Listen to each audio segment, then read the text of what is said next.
Hello, and thank you for joining me for Intersection. I'm Camille Babin. I will ask you before I even get any further to don't forget to like, to subscribe, to share. If this message, of course, listen to it first, watch it, and then if you find something of value and you feel like there's someone that can benefit from it, then I would ask you to kindly share and even comment, and don't forget to subscribe as well and click the notification bell so that you will be posted when anytime I release a video. And tonight I want to talk about decisions that define, avoiding the pain of regret. And I don't even have to say that we all know how the power of our decisions. We all know and understand that our lives are shaped by the decisions that we make. And even I would say that our lives are a series of decisions that we make, right? From the moment we wake up till the moment we go to sleep, we have many, like, thousands of decisions that we make, and some that we're very aware of, and others that not necessarily, or maybe it's just such a habit now that we don't even realize that we actually make a decision. For example, when you get up in the morning, that's a decision, because once your alarm goes off, or if you just wake up, just by yourself without alarm, you make the decision whether you will get up or you will stay in bed. And then after that, it's a series of decisions. You decide what you're going to wear. You decide what you're going to eat, if you're going to eat even that day, for breakfast, for lunch, and all these different things. So I just want you to see that. And again, we already know the power of decisions. We know that they shape even our identity, right? We choose what we believe in. We choose the things that we value. We choose where to invest our time and how to spend our energy and all these different things. It's really so many things that we can go in great detail, right? But you have already an idea. You have a picture of what I'm saying, and knowing that decisions really influence our relationships, that influence our well-being, right? I would say, even determine our future, or they determine the course of our life. And decisions are so important that even God himself, found it relevant and important and crucial to give man the power of choice, because animals and other creatures do not have that. Even angels that were created way before us do not have the power of choice. But God made, in his sovereignty, God made sure to give men, I would say, the same power that he has, right? The power to choose. And we can see throughout the scriptures that God said to men, choose life. I think it's in the book of Deuteronomy. God says to choose life. So we have to choose whether we choose life or death, right? He said, I put before you life and death, but you choose. That's the power to choose. And there is one story in particular, or one verse that I really like, and that's in the book of Joshua. And I don't want to go, into a Bible study, but I think it's important, right? Because anyway, you know me by now. Everything I do and everything I say, it comes from the word of God. That's really what I believe in. And that's what I choose to do. I choose to always come on and share something and always provide the biblical insight and the biblical reference, because for me, that's my foundation. So again, in the book of Joshua, chapter 24, we know already, or if you don't know, Joshua was just a servant of God. Joshua was called by God after his predecessor, Moses, died. So it was actually serving under the leadership of Moses until Moses' death. And that's when the Lord raised him up, and he became now in charge of the Israelite, and he had in for mission to lead them now into the promised land. They were no longer in the land of slavery, but now they had to go into the land and possess the land and the promise that God has made to them. So now you see Joshua, facing these challenges, because people are people. So people now decide to do whatever they want. People now choose to let go of the ways and of the commands and the instructions of God, and they just go about their own ways. They do whatever they please. So Joshua is seeing that. I'm really giving, just a summary so I can move forward, because this is really not the point of my message tonight. But then we see Joshua, in chapter 24 and verse 15, when he tells them basically, we are at the crossroad right now. You cannot live your life anyhow. You cannot just decide one day to do this thing and then the next day to do the opposite way. So you have to really decide. He really put them now a face to the reality. And he said, now has come the time for you to choose. So you choose. It's okay. It's like, I cannot take that right away from you, that power away from you. Why? Because God has already granted that to you. God has already given you the power to choose. But now I'm going to make you aware of the choices that are presented before you. So now Joshua tells them, you can choose, to follow the God of the land where we are right now. Or you can go back to the God that your fathers, your ancestors, decided to worship. It's your choice. And then what we all love, and sometimes we quote often and often, but Joshua said, but as for me and my house, we shall serve the Lord God. That was his choice. He wasn't, telling them, you do the same thing as I do. Or maybe implicitly that's what he wanted. But he was really letting them know that life is a series of decisions. And whatever you choose today will affect not only your future, but it will affect also the entire generation. And it will even affect the people that are connected to you. So we all understand, right? The decision that we make will allow us to move forward, to move from one point to the next. And although I want to say that very quick, this is not where I want to stop tonight or even where I want to land, because we know, of course, that everything we'll do is based on the choice that we make, whether it's our values, our habits, the career, the job we choose, all these different things. But tonight, I'm not coming to you. I'm not coming here tonight just to say how important decisions are and, to remind you of the fact that the decisions that you make will have an impact, an effect on your life. We already know that. Right? We know that. We hear that every day. What I'm here for tonight is really, I want us to focus on the decisions that we never find the courage to make. So I'm not talking about the decisions that you've made in the past. I'm not talking about the decisions that you're about to make. I'm not even talking about the decisions that maybe you are forced to make in this moment. I'm talking about the decision that we sometimes choose or we opt, we refuse to make. There are decisions that we refuse to make. And you can say, how is it that, there are decisions that I refuse to make? Because sometimes we feel like by being silent, it's like I'm not choosing, right? By not giving an answer, I'm not choosing. But what I want to let you know is not making or the absence of an answer doesn't necessarily mean that there is no choice, right? Even when you don't give an answer, even when you don't necessarily let other people know what you think or where you stand, by not doing that or by doing that, you are still making a choice, right? And that's really where I want to land tonight. That's what I want us to consider. Why you will say, does it really matter? Absolutely. Because the decisions that you do not make, or the decision that you don't find the courage to make, or that you refuse to make, they're as important as the one that you make.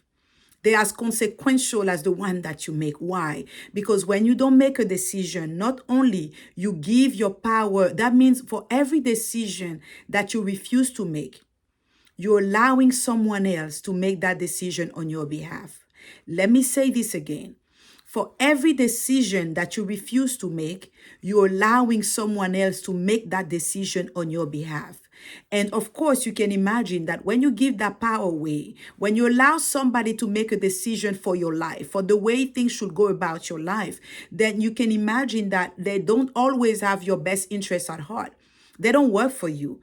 Right? It's not always people who love you or who care for you that you give that power to. So it's really why tonight I want to challenge you and at the same time empower you or help you to realize and to understand, what has been going on. There are things that you don't ask. And again, I want to be even more practical because you can say, but I don't really understand what kind of questions, and it can be simple decision, like even your self-care, right? Taking care of yourself, All these things, maybe it's like you don't even decide how you're taking care of yourself. You don't decide to prioritize your well-being, right? You don't decide maybe if there's like your education, maybe there are skills that you need to develop. There are skills that you need to enhance. Maybe it's a career path. Maybe it's a business move, whatever it is. Even in your relationships and in your family, there are boundaries maybe that you're not setting, right? And if you're not setting, you now, I'm sure you see the impact. You see now where I'm going with that, because you can say, it's okay, or I let them decide, or maybe you don't even say it out loud, but by you not doing it, that's what you let them do. When, for example, you don't set boundaries in relationship, you allow other people to do whatever they please. And then you will be the one having to live and to deal with the consequences, right? And then you will feel like you've been hurt. You'll feel like you've been taken advantage of. And that's why tonight I want to put that in your mind and say, there are decisions that it's in your power to make. It's in your power to make. All throughout last week, that's really what I felt in my spirit. Like the Lord was just really insisting on decision. And I didn't even see the correlation, like where it was going with all of that, until it really led me to the decisions that we do not make, how important those are. And sometimes we're so focused about, the decision we make. And why do we not make decisions? Because we're afraid. Because we don't want to make any mistake. We don't want to make the wrong decision. We always think like, okay, what if I make a mistake? What if people, criticize? Or what if I regret, and all these things? But at the end of the day, what I have learned for myself personally, not only what I've learned, but what I've decided. I've decided, and I was very adamant about it from the beginning. I've always made that decision. I said, I will never allow regret in my life. That's a decision. It may not be something like, oh, haha, it's so grand. But let me tell you, because of the decision that I made, I can see how this decision is impacting the rest of my life. Because I do not allow myself to live in regret, because I do not allow regret to enter, what do I do instead? Instead, I'm committed to seeing the good in every situation that I go through. Even when it's things that I feel like I could have done differently. Even if it's things that I wish, had a different outcome. Even if it's situations or experiences that are hurtful and painful, I don't focus on the bad. And I always said, and it's not something that is typical to me, and it's not something that is just for me, because I know a lot of people have that attitude. They have that mindset where they said, I never lose, I always learn. And this has been my mantra. This has been my motto. This has been my decision, really. It's been my choice. I've chosen from the get-go that I will never lose. I will always learn. And I'm not saying that, you always get what you want. That's not what that means. But what it means is I choose to always see the value in the experience that I go through, in the circumstance that I find myself in, even in the choice. Yes, I can maybe later on see the situation and say, in hindsight, maybe there was another option, of course, but I never, like linger on it and dwell on it and feel pity for myself and feel like, oh my God, or feel even in shame and guilt because I carry that weight. I do not allow myself to carry that weight, because I've already determined that I will always learn. So now I'm on a quest to find what is the lesson that I can learn. How can how can I use it to improve my life? How can I use it to make it better? How do I make sure that I do not repeat that? Because that's also a lesson to learn. Right? You learn also by even getting lost. Now you know what road not to take. By doing the wrong thing, you know what not to do. And I think that's really even, I'm trying at the same time. I'm not really trying, but what I'm doing at the same time is killing two birds with one stone. Because as I'm talking about this, I'm also asking you, it's to not just focus on the decision, but at the same time to tackle even the spirit of fear. To tackle those fears also that really keep you bound, because we have that fear of not, being wrong, of not making any mistake. And of course, nobody wants to be the person known for making the wrong decisions and making poor choices. But what I want you to understand tonight is like, it's time to stop focusing on, the past, and focusing on the mistake and what went wrong and what you could have done any, better, and why this happened to you and why this didn't happen to you. But the thing is, if you because you live in fear of not making a mistake or not being wrong, and because of that, you don't make the decision that you're supposed to make, or you leave that choice to other people, then you know what it will lead you to? It will lead you to not realizing your potential.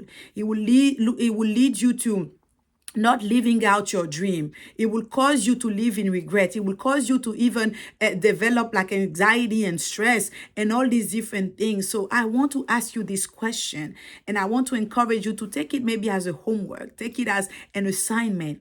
And I will ask you, what do you have pending in your life? What are the decisions right now that you may have chosen not to make? What are the things that you said, I'd rather not think about it? I'd rather not consider it, and you feel like by not dealing with the situation, then it will go away. But it will not go away. And again, you're giving that power to somebody else.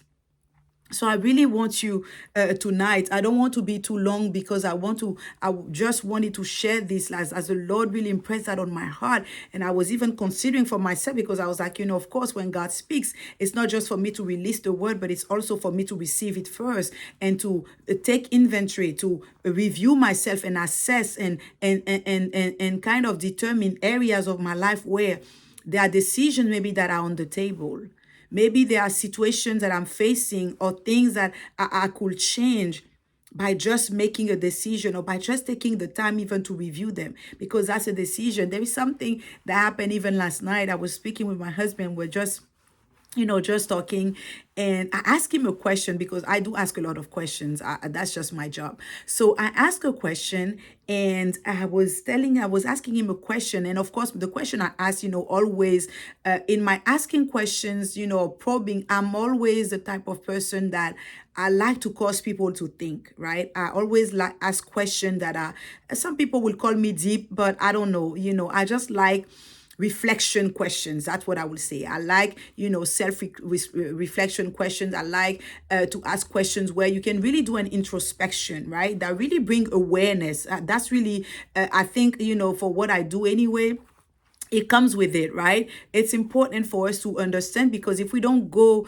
to the root of those questions, if we sometimes don't dig deep and we don't try to see why we do what we do, or what we think, or what caused this thing, or what leads us, all these what I would call essential questions, then we may not change, right? We may not see the transformation that we're hoping for. So in asking him the question, he said, his answer was, I know exactly, like, I think about what you say, but you know what? It's like, I know it. For his answer was like, I know it's clear in my mind, but I just never ask myself that question. And I realized that I should. And even when he said that, I wasn't looking necessarily for a confirmation, but it was a confirmation to what I was about to share with you tonight, because just by him saying it, like, I know, like, I never asked myself the question, but I know I should. And that's really what I want you to think about tonight, or whatever time you watch this video. I want you to think about, what are the questions, what are the decisions, what are the choices that you never made or you never considered. But when you think about, now you know that you should. Because I'm sure that if God is asking me to share this message, it's because he wants to draw your attention on something that maybe you're waiting for him to do something. Maybe you're waiting for God to intervene in a situation. You feel like, God, I'm waiting on you. And God is saying, no, I'm waiting on your decision. I'm waiting on your choice, because as long as you refuse to choose, there's nothing that I can do. If you don't choose, God cannot force you. God cannot come and impose his will on you. You have to choose. So sometimes we feel like, things are not moving the way we want. We're not going the direction that we desire. And God is looking and he's like, because you haven't chosen yet, because you haven't decided, because it's not clear. You haven't even considered that. So that's really what, I want you to ponder on. I want you to think about, because there's one thing that I've realized. I may be wrong, but that is my belief, at least at this point. I feel like, and I think that God can deal better with your poor choices that it can with you making no decisions at all. Because at least when you make a bad decision, it can correct you, it can direct you, right? It can change, it can bring people even into your circle, into your life that can lead you on the right path. And God even always leads us to the right path. So even when you make a wrong decision, because we don't always have the entire information, we don't always have, all the knowledge that is necessary. And sometimes we just act on it. And it causes us to make poor choices. Sometimes we just immature. Sometimes, we don't think through. Yes, all these different reasons can cause us to make poor choices. We understand that we human, we make mistake. But again, God can deal better with those poor choice than you making no decisions. It's like as if you don't exist, right? You just let other people decide for you. You just put your life into other people's hands. And now God is saying, take the time, that whatever time you were investing in, feeling sad and feeling ashamed and feeling guilty or embarrassed about the wrong choice that you've made in the past, today take that same energy, take that same focus, take that same strength, power, and time, right? And focus now on the decisions that you have chosen not to make. Because again, if you don't, it's just going to be as detrimental as the one that you've already made, or the one that you're trying to erase. So I'm really encouraging you to quit living in regret, quit living in the past. Whatever you've done it. Now God is concerned about the new decisions that you will make. He is concerned about the one that are on the table, the issues that are on the table that you have yet to make a decision. Otherwise, nothing can get done. Nothing, he cannot even send his angels to help you. He cannot even send people around you to help you. Nobody can assist you until you make the decision. So, that's really what I want to leave you with. Like, I hope you get something out of it. I really hope that's my prayer. And that was my goal, like for you to choose, or if I would say choose, just like I did, choose to never side with regret. Choose to never side with regret, no matter the cost, because again, you always learn. Always learn. Once you embrace that mantra, you embrace that mindset, you focus on the lesson. Don't focus on the mistakes. Don't focus on what went wrong and why this and why that, but just focus on the lessons and determine that, what, I will not live my life in regret, because you are in charge of your life. And it really starts with reclaiming the power that you have been given. And that is the power of choice. I think the power of choice is one of our superpowers. I really believe. So don't give it away. Don't just say it doesn't matter. Every decision you make matters, even the one that you do not make. So I just bless God for you. And I thank you for watching. I thank you for sharing, for liking, for commenting, for subscribing, all these things that we know to do on social media. And I cannot wait to be back next week. By God's grace, I will be back. So until then, take the time to meditate on it. Take the time to just do the inventory, do the assessment, and see where you stand, and see how this message can really help you deal with the things that are on the table, and even open your mind to whatever God wants to speak to you directly. So again, I'll be back next week by His grace. Thank you for watching. That was Intersection with Camille Babin.